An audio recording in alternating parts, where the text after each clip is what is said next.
we get to our discussion of the day. And like we said, headaches of the nation.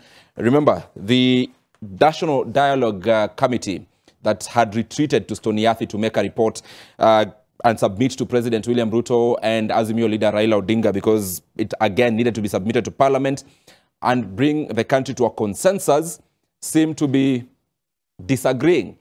Their retreat in Stoniathi ended after Azimio introduced a list of fresh demands that was aimed to address the cost of living. Amongst the demands by Azimio was the removal of the or reduction of VAT on petroleum products from 16% to 8%, as well as the abolishment of the housing levy.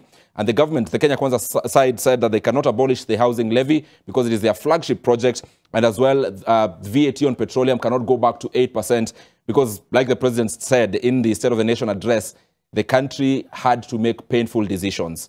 Let me start with you, Abija. Many people expected this dialogue to sort of bring at par every person in the country. Remember, the reason for heading to dialogue is we were at a very acrimonious state earlier. People went for demonstrations. The cost of living, in fact, they wore sufurias on their head, and the cost of living was the main subject. Now the cost of living is threatening to scuttle the process. What's your take? My take is that, first of all, what I can just say, Ibrahim, is that as a youth of this country, I'm really disappointed into the dialogue team. One, because, as you can see, the dialogue team has no representation of a young person. Young people like us, we were told to submit our submissions.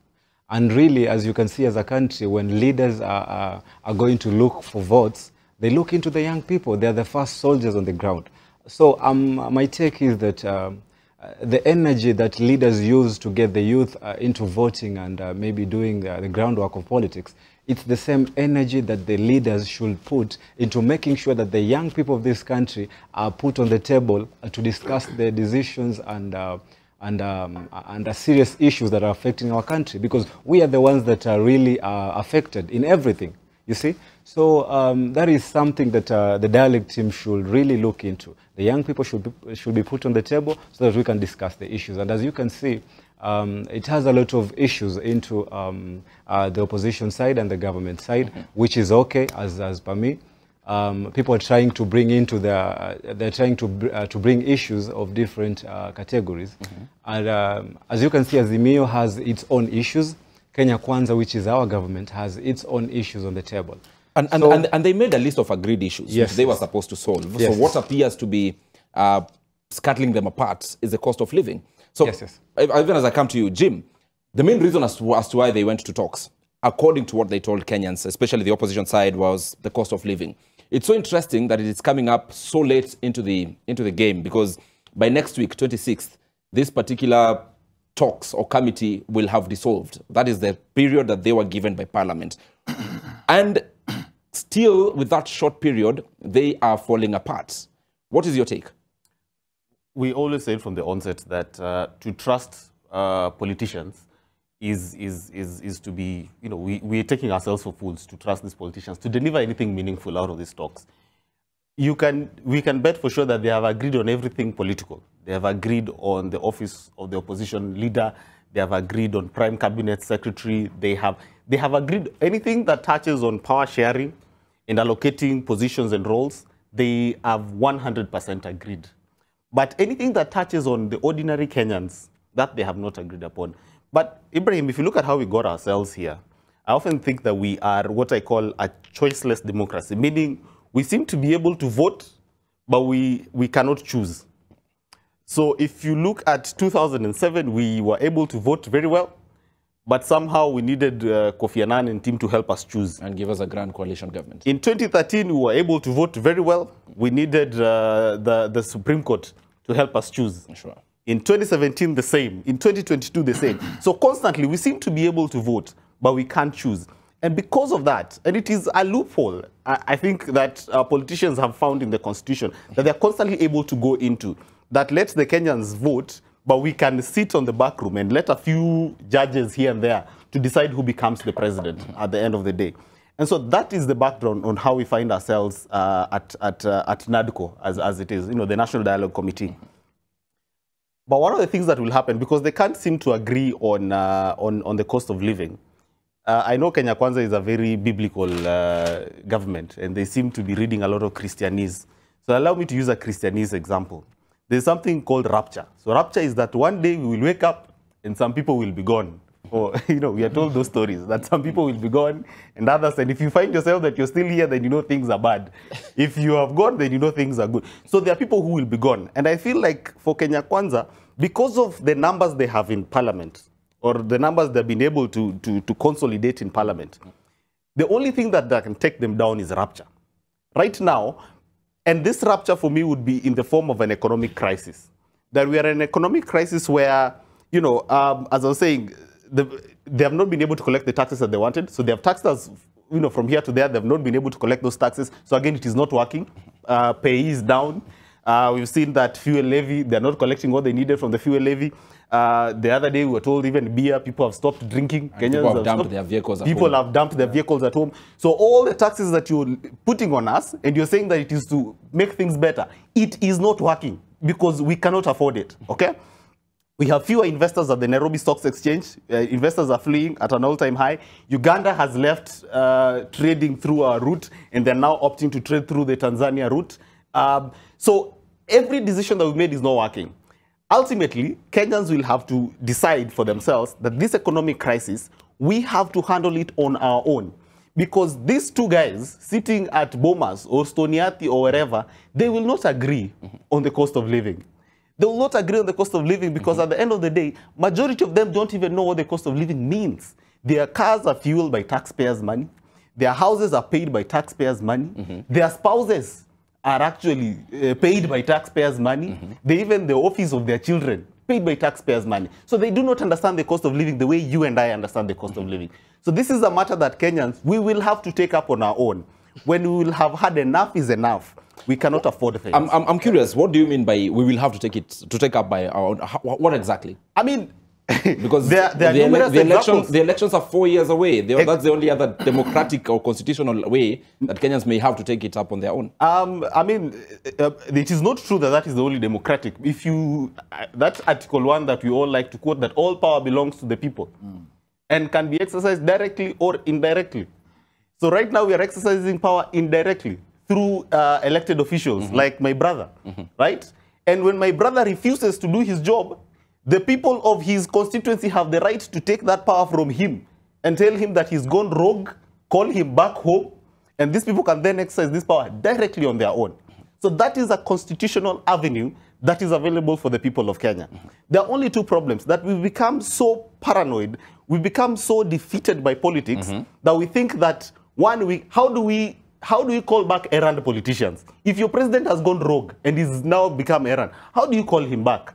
There are provisions in the constitution on how to do that, but they are so expensive. You have to collect 1 million signatures. How am I going to collect 1 million? Are you suggesting extra constitutional ways? I'm not suggesting extra constitutional. All right. I'm just saying there are constitutional means, but they are punitive. All right. Mike. Yeah.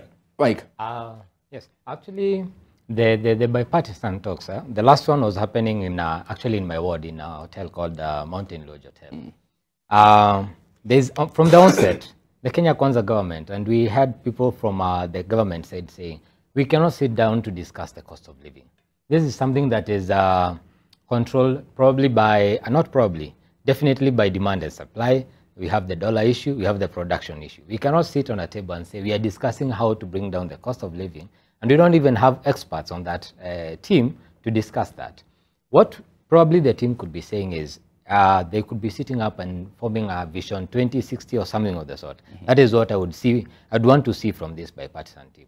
Like the 2030 vision, then let's have a vision 2060. But to agree a bit with what Jim said, there's something we need to take up as Kenyans. We have to accept, we are living in denial of where we are as a country. We need to accept that as a country, we came in as a government and we are in a bad place. And as much as we bash the government, we're in a bad place. We have loans that are coming up to be paid. We have the wage bill that is there to be sorted. And so our ways and our methods that we are going to apply to be able to deal with it must be Kenyan, and we have to own that up. That is one thing I can agree with Jim. Mike, because you've said that there's nothing that can be discussed about the cost of living, are you admitting that then 26th of November will get here, NADCO will finish its term, and we should not expect anything on cost of living? Is that what you're telling Kenyans point blank? That is point blank, because from what you can read from the body language, from what they are saying, we saw Honorable Martha Karua already starting to say, was it yesterday or the day before, that they are ready to go back on the streets. Some of these press conferences you're seeing are not really about fuel and all that. It's just trying to raise an upper hand in negotiating on the bipartisan talks. If cost of living was a huge thing, it would have been the point number one. You cannot agree on so many points, and then at the end of it, you are saying we've not agreed on cost of living. Nurdin, why did it have to come up so late? Were they genuine in these discussions? You know, let's call these talks what they really are. This is BBI 2, okay? And just like BBI 1, which had incentives, the incentive in this is cost of living. That is number one. Because they have, as Jim rightfully says, there's an agreement on entrenching the CDF in the Constitution, an agreement on the Prime Cabinet Secretary in the Constitution, Office of the Opposition Leader, and all that. So the problem we have now is that I've heard Azimio say that if at all they don't agree, they'll go back to the streets. Now, the first time these talks started, I rightfully said, if these talks are more or less about, if they're people-centric, a week could have been enough to finish these talks. But there are certain interests and egos that need to be massaged. And since that hasn't happened, that we are seeing grandstanding and we are seeing threats. Now, I'll give you an example. We're being told about the issue of cost of living, right? Which is right as far as you mean what they're saying. And let me play the devil's advocate. The reason why they say, for example, they might go back to the streets because of cost of living, you look at, for example, if you really want to tackle cost of living, let's not even go about the dollar and it all. You have members of parliament, all right? Members of parliament are meant to be our representatives in the house. When oppressive bills that are pegged on taxing us to oblivion come before the house, you stop them. When the finance bill came into the house, it had issues with the housing levy. People had concerns with that. It had the VAT on 16% on fuel. People had concerns on, if you change that, then you're working for me. That is cost of living. Because when you talk about cost of living, sikilasa enda mpande mahindi. Cost of living isn't just about that. Because cost of living is even electricity. We're not even talking about that. People are telling you how we should use the e-vehicles. Where are you going to charge it? With what money? You see, everything is going up except income. So what is your member of parliament doing about that? And the problem is that we have this notion, tyranny of numbers. And you see it has extended from Jubilee A, this is Jubilee B. From Jubilee A to Jubilee B that is in yellow, they have tyranny of numbers. And so they believe that anything that comes before the house, and that's the president, whenever he talks, go to parliament. Because he knows when you go to parliament, he'll have his way.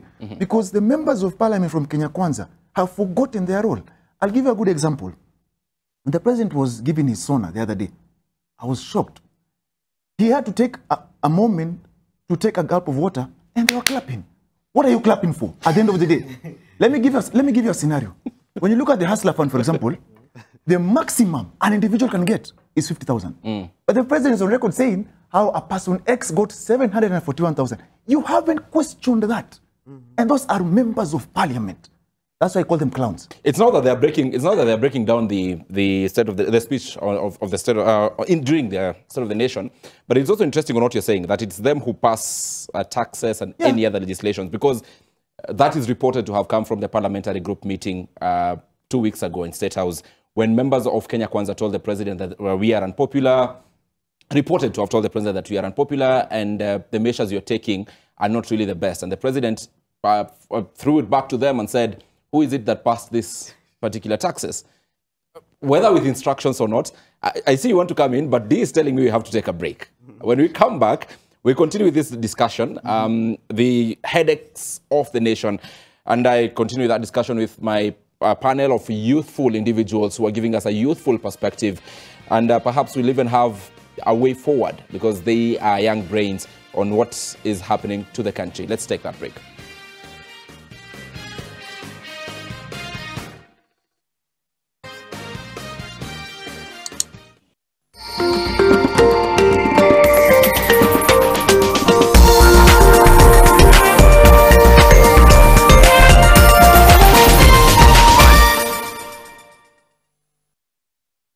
On my dark marks, I've tried everything from A to Z, even vitamin C, but hardly any results. Nivea Lumina 630 works from day one, with visible results in just 2 weeks and 71% dark marks reduction in 12. Join the 1 million women already using the #1 Lumina 630 from Nivea. Hii Krisi, GoTV Stream iko mkononi, mechi yako na sports action yote, na watoije hata wao hawajawachwa nyuma. Wacha enjoyment izidi hii holiday na GoTV.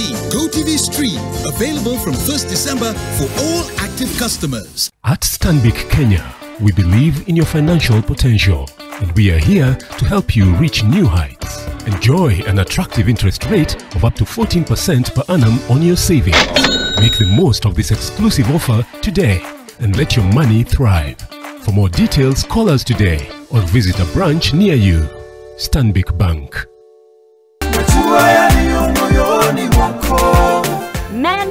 Men, grab a chair because this week on Crossover, it's all about you. And because it's Men International Day, we take time to appreciate men and also have conversations that are deemed not as important, but they really matter. Studio will be joined by Reverend Ken Aringo alongside Gabby Royal. Na kama kawaida, music from yours truly, Fan of Nation. Let's meet this Sunday from 11:30 to 1 p.m. only on NTV. And this is Crossover. Join us for the January 2024 intake in Counseling Psychology, Education, Journalism and Communication, Peace and Security, Sustainable Human Development, Leadership and Management, African Studies, Philosophy and Theology.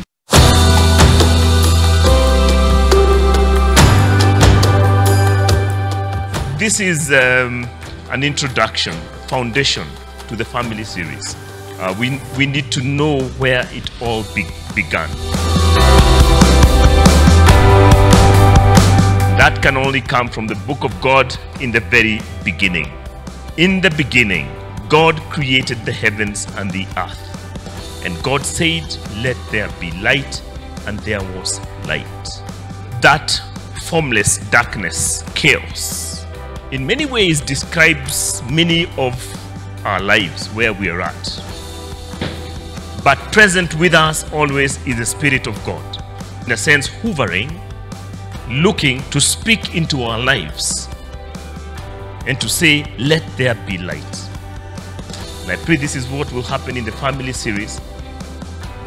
The areas of darkness that exist, we pray that God will say, "Let there be light."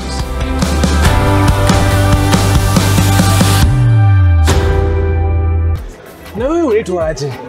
Mimi naitwa Shiro. Shiro, wewe weka pesa zako wapi? Zangu naekanga hapa ndani.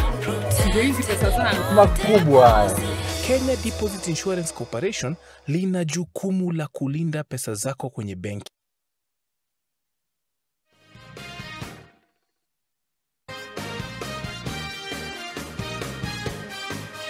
And welcome back. You're watching AM Live here on NTV, and the discussion continues. Like I said, even during the break, my panelists continue to engage each other on the state of the nation, or should I call it headache of the nation, as we indicated in our poster. And just moving forward to a different topic, and you have seen the supplementary budget in Parliament that is now raising concerns even from the relevant departmental committee, that is the budget committee, because there is an increase and it appears like the government is shifting goalposts. Actually, that is a concern from the budget committee led by Ndindi Nyoro, because we are seeing an increase from the initial 3.74 trillion shillings budget that was presented to the National Assembly by CS Professor Njuguna Ndung'u to 3.93 trillion. And of this, in the increase, we are seeing an increase in recurrent expenditure at 86.4 billion against development expenditure at 40.9 billion shillings. Who wants to go first on this? Nordin. You see, just taking a cue from where I stopped, the problem is the priority list of the government. What does the government want to do? You get? So right now you're being told as Kenyans, tighten your belt, mukanda, sijui nini. Hawana belt, they've moved theirs. They are living large. The largesse, you can even see, even just look at what they spend on travels, for example. Travels that you don't know what input they bring because we haven't been told, all right? And if you're waiting for the spokesperson to tell us this, then lie to us. And let us be honest. So at the end of the day, you look at what the people want, for example. I was just telling here my brother when we were off air. Everything has gone up except the income. Okay. And so it will get to a point where they'll start having it rough with the constituents. Because people will start beating them up. Because at the end of the day, when the poor have nothing to eat, they turn to the rich. Let us be honest.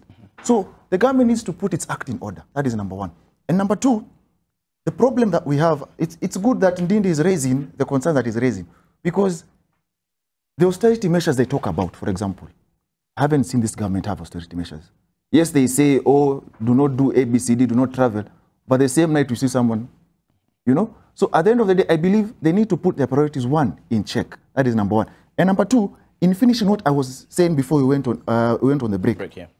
We were talking about, for example, when the president said the members of parliament, they are to blame for how unpopular they are. But you have to realize one thing. There's something here my brother suffers. It is called party line and party leader. So respect the party line, respect the party leader. And they can't go beyond that. And that is a problem they need to rise above. Because I remember Wamushomba had a problem with the finance bill. And when she raised it, not just anyone, the deputy president, deputy party leader of her party, cautioned her against going against a party line. So my question is, I elect you. Where does the interest of your party override mine? Because I expect to be independent-minded. So if you have a house that only votes according to party line, party position, the sad reality is that you as a Kenyan will always have it rough because they will never go against the party position because some of them don't even come to the house. Now when they come, they ask, how are we voting? So that is where the whip comes in. And it is interesting because during the SONA, the president talked about corruption, how they're fighting corruption. But the most interesting thing is that in that house he was speaking, he has a whip who has confirmed to giving people soup, a whip who was confirmed to be an enabler to corruption. So he should start with that person. So as we saw the circular going yesterday from ESCC, we need another one to the speaker to deal with his own whip. Otherwise, we're wasting time. And this fight on corruption is still weaponized. You're speaking about...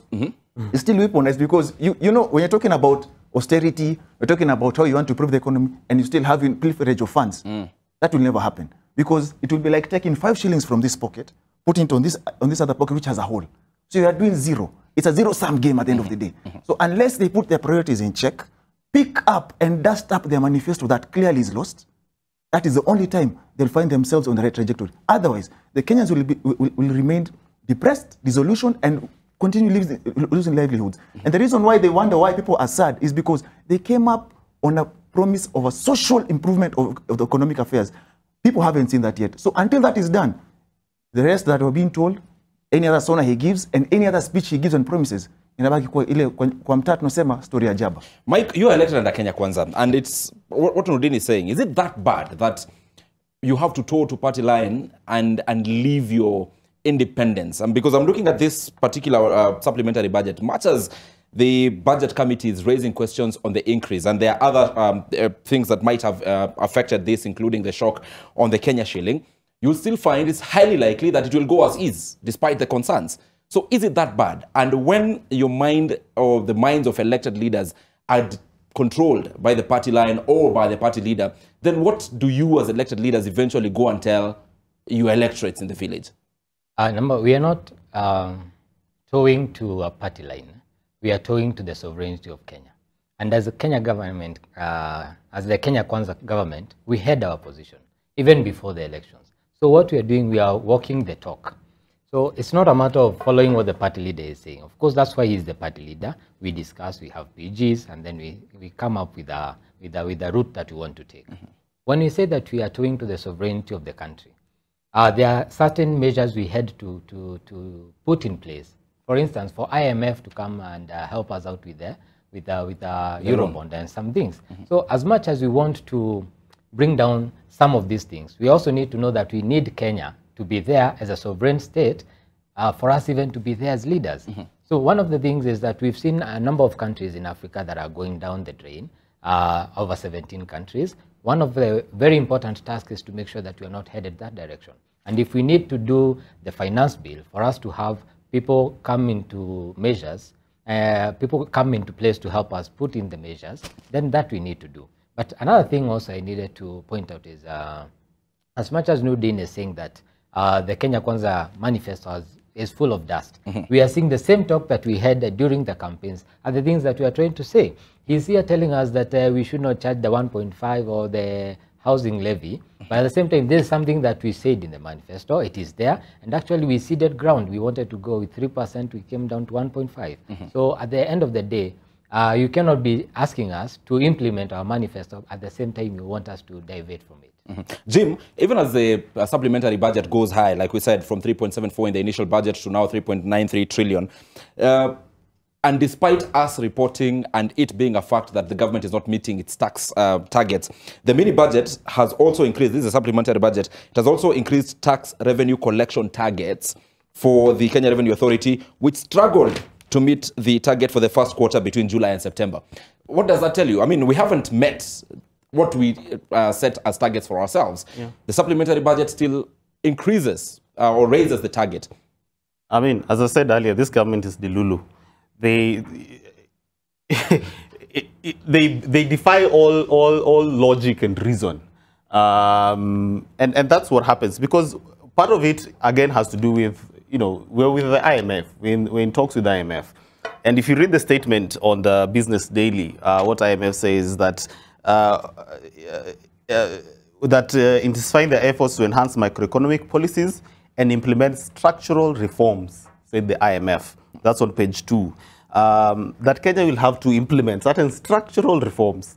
And those of us who know a bit about IMF in the 80s and the 90s across Africa, the SAPs, the structural adjustment programs that they brought in to help African countries to, you know, sort of get through democratization processes.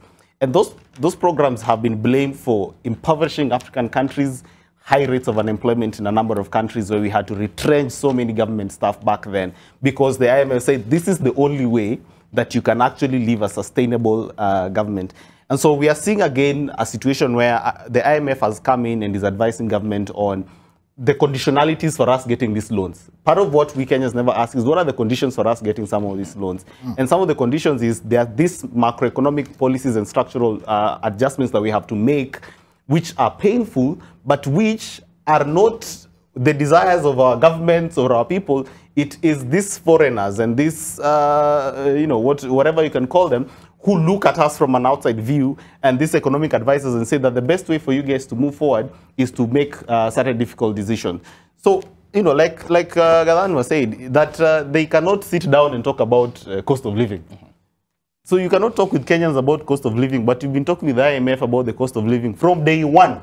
So you'd rather talk to foreigners about the cost of living than talk to Kenyans about cost of living. Number 2, these guys keep saying that we came in and found a dilapidated economy. Things were bad.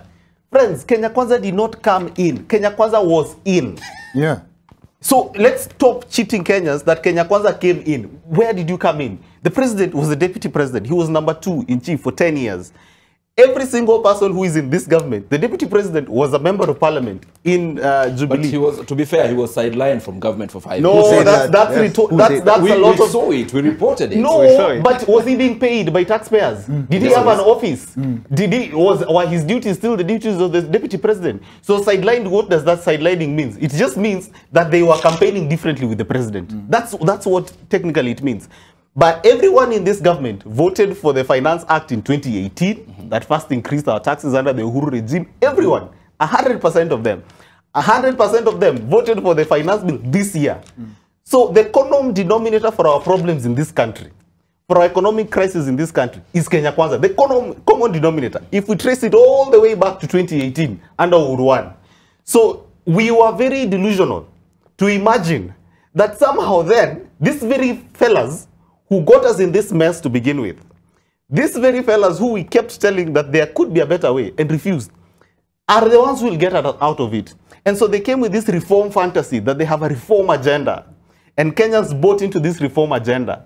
And now it is coming to bite us, because we are realizing that perhaps we wanted reform so much that we forgot to ask the tenets of what is actually the quality of leadership that is coming forth, especially from members of parliament. Because I can forgive a president who has no clue about how to run an economy, but I cannot imagine that we have members of parliament who cannot interrogate documents, who cannot ask questions about basic, because if you're looking at the supplementary budget, a huge part of it went to education.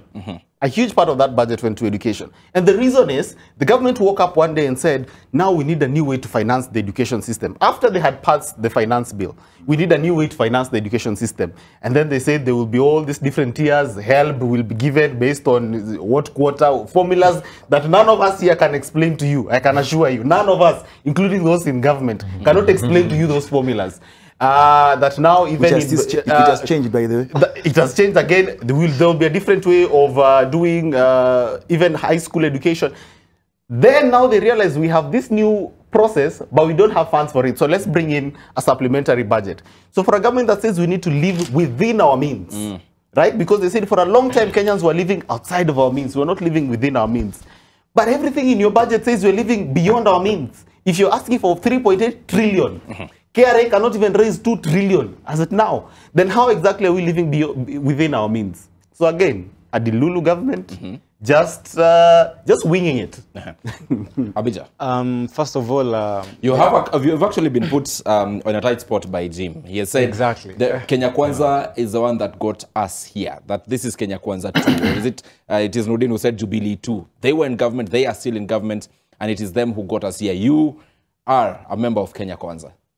First of all, I'll maybe tell my brother Jim is that what you said about trusting politicians, if you trust a politician, you are a fool. I think that is what my brother Jim said. And that one is unjustified because we also leaders. I'm also a politician from my ward, that is Tononoka. So, you know, as a brother, as a young man like you, when you call people fools, then I think you're also calling me a fool and Michael, because Michael is also a leader.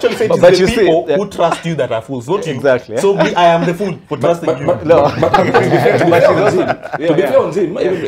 To be fair on Jim, even David Ndii himself at one point insinuated to that. Yes. Yeah, when people asked, but it is this government that promised this and said, and you believed them. You believed that was David Ndii. But you see, that is David Ndii. That is my brother Jim India. So just give me some time. Just give me some time. Okay.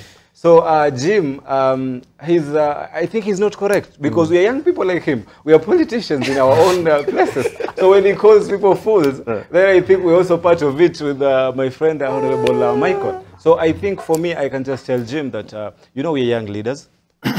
So let us put it at a table whereby we are going to maybe criticize things, or maybe you're going to admit and maybe disagree on things, which is very okay. But we are not all fools, you see. Katika siasa kuna wananchi na wenye nchi. Kwa hivyo sisi tunasema kwamba sisi ni wananchi. Wananchi kazi yetu ni kuhakikisha kwamba nchi inaenda salama na uongozi haukosi kasumba. Kwa hivyo ni kitu ambacho Jim anafaa kujua. Uongozi haukosi kasumba. Now back to the question. What I can just say is that the president is trying to mop up resources within the country to make sure that the country is at a stable position. And as you can see, the government is aware that the cost of living is high. But as a youth, as a young leader in this country, as a young leader in this nation, I'm optimistic that let us give the president time so that everything that he said in his manifesto as a Kenya Kwanza government, it's going to be deliberated and it's going to be taken into consideration to make sure that the cost of living is at a stable condition. Abisa, explain to me the logic as I go to Nudin. Explain to me the logic. Yes, we agree that the government is really trying to get us out of this economic hole. Explain to me the logic as to why in the supplementary budget we would see the government still raise the targets for KRA when these very targets have not been met. That one is a question that we are supposed to maybe take it into consideration to make sure that we are trying to listen into the issue. And of course it was raised, but the president is supposed maybe to come clearly on that matter. But for us as people from the government who are at a lower stage of politics, then I believe the president is supposed to talk about it. The president, yeah. To be fair, let me add 30 seconds. Let me add a bit on what Abija is saying. You see, 30 seconds. We've seen the president saying that we need all the government services going online and that we can be able to collect our taxes digitally. And KRA was one of the institutions that was called to explain why they have not been able to do that. Now, having been given that platform, and a digital way to be able to net all the taxes, then it is logical and expected for it to go up. We are getting to you. Nordin. You know, to the KRA officials who are working in KRA, if you ask them right now, they'll tell you one thing. The pressure is getting worse. You see, the problem is you haven't met the targets that financial year. What lies to you that you'll make these targets? You see, people are getting towards poverty. The poverty line is going to increase in this country. If you walk around, even in Nairobi, there's a number of shops, stalls that are closing down because there's no business. Someone will tell you that during the SONA, the president was saying how people are getting the hustler fund to do their businesses. Now, here's my question. Mamboga X buys stock for you to come and buy. The people who are meant to buy have no money. So who's that stock for?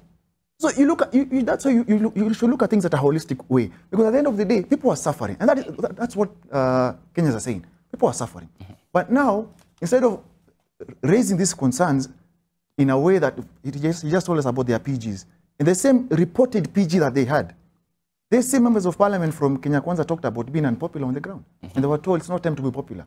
So what does that mean? Because when you listen to even the ministers, they say give us 2-3 years. So the question is, are you going to press people for 3 years, and then during, let's say, the last year to the election year period, you reduce things and come say, oh, you know, it was Uhuru, because clearly by the new song is Uhuru. Even leaking of the JK was Uhuru. Sadly, when that terminal was being launched, there's a photo where the president posted they were together. Sad reality. That's where Jimmy is saying he was in office. So at the end of the day, you look at this issue. So are you going to lower the cost of living during the election period so that you get elected, and then when you come back in now, you ongeza volume. People go back to default settings. At the end of the day, I believe this government ran on a campaign platform of being people-centric, and they are the opposite of all that. Because at the end of the day, people are suffering, and that's why he talked about the manifesto. He said it's not dust infested. I believe it is, because whatever they promised in there hasn't been done, a majority of it. Yes, they may say they are trying, it's 1 year down the line. We're going to remain hopeful, because at the end of the day, nobody wants to see the government fail. But there are decisions that are made every other day. Like, for example, the education one. Today it's this, tomorrow it's that. There's a lot of confusion. And there's a police that comes out, then a little bit hold my beer, they change it again. So what are they actually doing? Do they actually know what they are doing? And if they don't, then they seek help. But the sad reality is that whoever they put in different positions, courtesy of being loyal, most of them are incompetent. And let's be honest. When this list of CSs was tabled, most of us said most of these people are incompetent. I won't even go into names. But at the end of the day, it didn't baffle me when he came out and read the Riot Act, saying some of them don't understand what is happening. So at the end of the day, I believe, one, they need to sit down, because some of them are still glorifying the victory that they had 1 year ago. People have moved on. I don't think my brother is still holding a celebration tour after he won. Because you see, they're still doing homecomings. Oh, are you done yours? You're working on it. So at the end of the day, coming soon, at the end of the day, that's why I talk about the priority list. We need to understand what matters to them. And what should matter to them is the people. Because at the end of the day, that is what they campaign for. Mama Mboga, Boda Boda. Say Boda Boda, even fuel is a problem. So is serikali ni Boda Boda gani? Unless the Boda Bodas are those CSs. Unless Mama Mboga are those people that we're seeing there. Because there's no point of having stock that nobody's going to buy. Yeah, it will just decay at the end of the day. And the sad reality is that, because, you know, he just mentioned how in as much as they're in a party, they also listen to the people. That is sad. I'll give you an example. You see, Lamu County, financial year 2023-2024, allocation 3 billion shillings. All right? For early education, for health and et al. We're talking about austerity measures, we're talking about priority list. Office of the First Lady and spouse of the Deputy President, 2 billion shillings. What are you telling us? What are you telling us? We are hearing stories of refurbishments of the house on the hill. For what reason? The former CS for Treasury, not me, tabled a document before he left, saying that the current DP asked for 1.4 billion shillings. And if you look at the photos that are posted today, I'll just give an example. You see where the current president used to parade people and take photos. That step. Just check. If you want to know that place was refurbished, look at the tiles there. They're changed. This is the Deputy President's official residence. So that's why I said the priority is the biggest problem. Unless that is tackled, we'll always have a scenario where we're being told, KRA isn't meeting its demands, and the money that is there, we're paying debts. Actually, we still have, there were some allegations from Okiya Mtata, where he said, we paid debts that were not due. Control of Budget has talked about 2 billion shillings being paid the other day on debts that cannot be ascertained. We have been told that, we finished paying our debt. So we need to understand. That is why when you say access to information, we need to understand what exactly is happening. What are we paying? All right, fair enough. And what hasn't been paid yet. Fair enough. Fair enough. Yeah, Mike? very quick. When you talk about austerity measures, there are some things we cannot really just come down on, because government is the biggest customer in most of the private sectors, even in this media, in media, in hotels, and other industries. So we saw the devolution conference in Eldoret, the conferences that you're having. So there are things that the government really need to continue doing. In terms of travel, if you look inwards, if you look within to get more money, it means you're going to press Kenyans even more. So you have to look outside the country. We have to travel outside. We have to go and bring from outside. Because if we really continue pressing from within, you're going to finish Kenyans. About the taxes going down, there is what we call initial shock. I mean, things went up. People are not sure the direction we're going to take. There is that initial shock.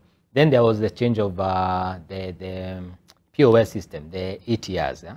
So as all these things come into play, I believe that in the next financial year, and as we move on, we can see a spike in the tax collection. And that's probably why, and most likely why, the carrier continuing being given targets that are even higher. My friend here, Jim, talked about the 1980s and 1990s when IMF came and they made us do retrenchments and such things. This time round, we can see we've continued with employments, the highest number of teachers that have been employed. We've not seen any retrenchment. Remittances to the government are going on to the county governments. Payment to the civil servants is still on point. Mike, so, to be fair, the FKE has previously given a statement that the economy is not good on them and they may head the restructuring way and retrenchment way. That is from the FKE. It is a card that is still there, because at the end of the day, for us to be stable, we can only increase revenues and probably reduce our costs. All right, gentlemen, I'm told we have 4 minutes. I want us to share this 4 minutes, 1 minute each. Jim. I think the only thing I would say is, for anyone, and for those of us who voted for this government, these members, and sometimes when you say voted, you only think about William Ruto. Think about your member of parliament, think about your MCA. I think someone said it perfectly. I read it online the other day, that we have politicians and government officials who want to live the tech billionaire lifestyle with our taxes. It is such a shame to be wearing a $10,000 watch, a $30,000 shoe, when we have leaking roofs at your airport, when a whole country can be plunged into total darkness, when the rains that have come, many parts of these countries have become impassable, when majority of Kenyans cannot afford to buy basic commodities, when employers are saying they're not able to employ, and so that's why we're seeing pay going down, because there are no raises that guys are getting, and there are no new jobs that guys are getting. In the tech world, a lot of guys are being retrenched and a lot of redundancies are being declared. Even in the media industry, we are seeing it going on. It is such a shame to see that then government officials can flaunt that manner of wealth in our faces with our wealth. It is such a shame that we can see what we saw the other day during the public holiday of 30 choppers flying around cabinet secretaries, 150 vehicles ferrying them left, right, and center. We cannot live in that kind of, as Nudin said, largesse in this manner of state. So if you voted for this government, if you voted for your member of parliament, think again. Think long and hard about your decision. Thank you. Because it probably wasn't a good one. It wasn't a good one. Well, Abija? Just as Rome was not built in a day, the president should be given enough time to work for this great country. We have a lot of challenges. The president knows about it, and he's trying to make sure that we are in a stable condition. And as you can see, we have an economic crisis worldwide. It's not only Kenya. France is also having the same. They were even protesting recently. So our economic crisis is a matter of not about Kenya, but it's all about the world. And as you can see, the president is trying everything in his powers to make sure that left, right, center kwamba atahakikisha vitu viko salama katika nchi. Kwa hivyo tumpe rais muda afanye kazi yake na tuwape viongozi pia wafanye kazi yake. Lakini kile ambacho pia mimi ningeambia rais kwa kama vijana ni kwamba hata kama niko Kenya Kwanza ningesema kwamba rais ajaribu sana afanye awapatie viongozi kwamba wakuwe accountable. Every leader, whether in government or whether he's not in government, every leader should be accountable in his working area.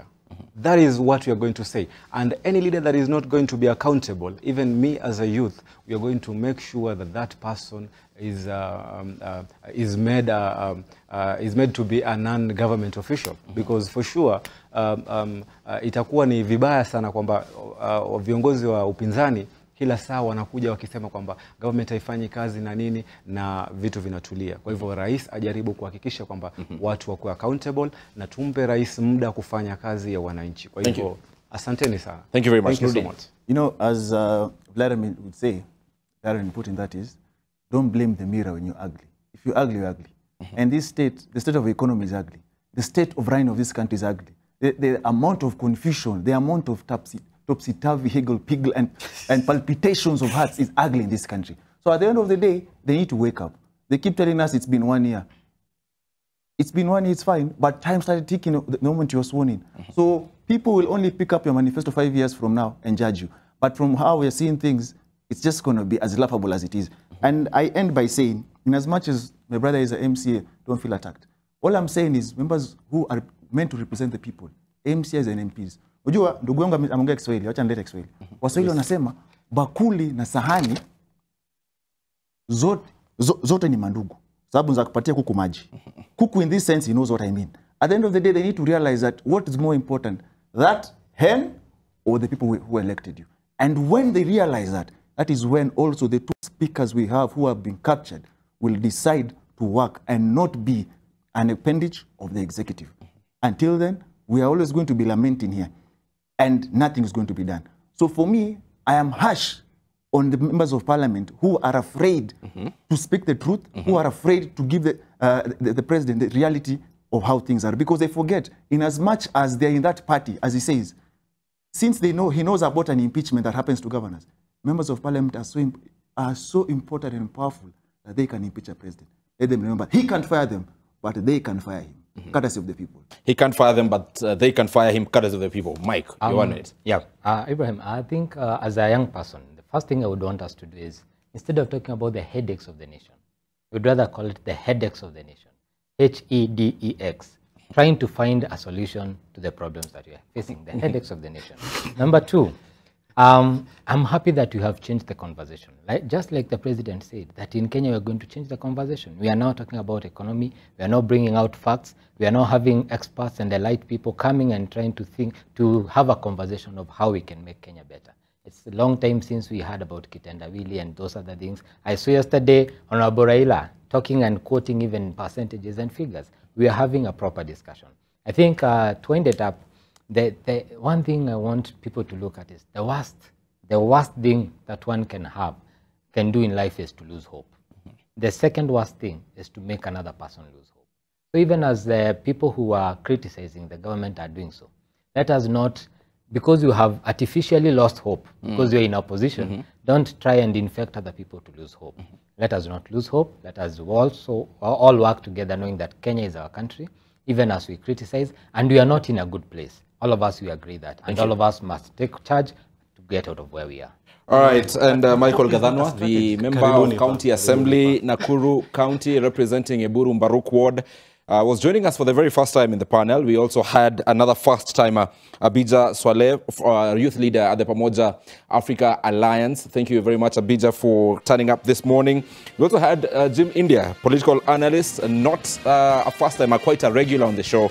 And today, bringing him with the new faces, as well as Nordin Khagai, advocate of the High Court of Kenya. Nordin, thank you very much for coming to put these things into perspective.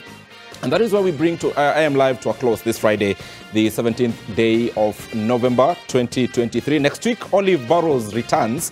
So be sure to be joining her from Monday through to the end of the week, 6 a.m. to 8 a.m. for other interesting conversations affecting the country.